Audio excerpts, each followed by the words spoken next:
Proving if a real number is rational or irrational in grade 10 from the chapter Real Numbers. Firstly, let's prove that root 2 is irrational. So how do you prove that root 2 is irrational? So the first step that you do is that we assume that root 2 is rational. So if they ask you to prove it is irrational, then you assume that root 2 is rational. The next step that you need to do is we equate this. Then we write root 2 is equal to a divided by b, where a and b are co-primes. Co-primes are the numbers that do not have the same common factor. They have different factors. So root 2 is equal to a divided by b. Now the next step that we do is we take the b to the left hand side. That is b of square root of 2 is equal to a. So b root 2 is equal to a. Now the fourth step is when we square the both sides. That is b root square and a square. Why do we do this? To remove the root. So we get 2b the whole square is equal to a square. Why did we square the both sides? To remove this root. You might be thinking, to remove the root, why did we square the right hand side as well as the left hand side? Well, there's a rule in mathematics when you do something to one side of an equation, you need to do the same on the other side. Now, according to theorem 1.2, if p is a prime number and if p divides a square, then p divides a as well, where a is a positive integer. You need to write this whole statement. You need to write theorem 1.2 in this step. So if p is a prime number and p divides a square, then p divides a as well. Now, if 2 can divide, so if we put this idea for this equation, that means that 2 can divide a square.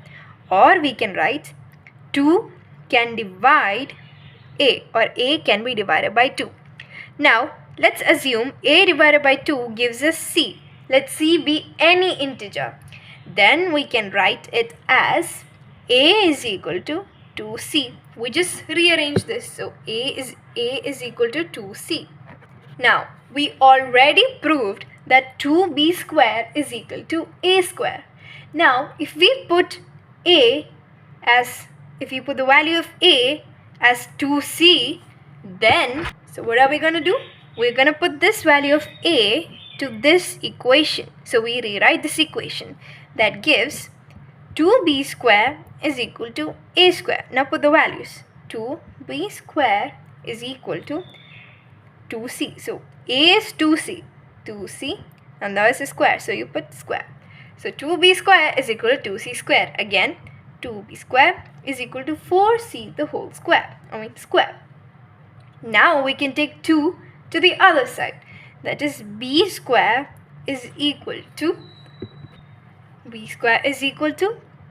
4c square divided by 2. Or we can write it as b square is equal to half into 4c square. This means 4c square divided by 2.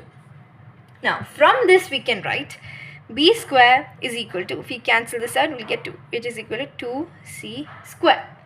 Then b square divided by, take 2 to this side, 2 is equal to c square. Now what does this say here? This small equation tells us that 2 divides b square as well.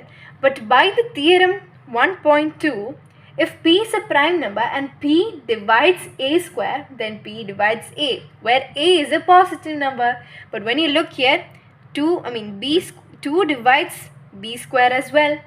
So 2 divides both a and b. That means 2 is a common factor for both a as well as b. This should not happen because a and b are said to be co-primes. If root 2 was rational, then a divided then A will be and B will be co-prime. But over here, 2 is also a common factor of A and B.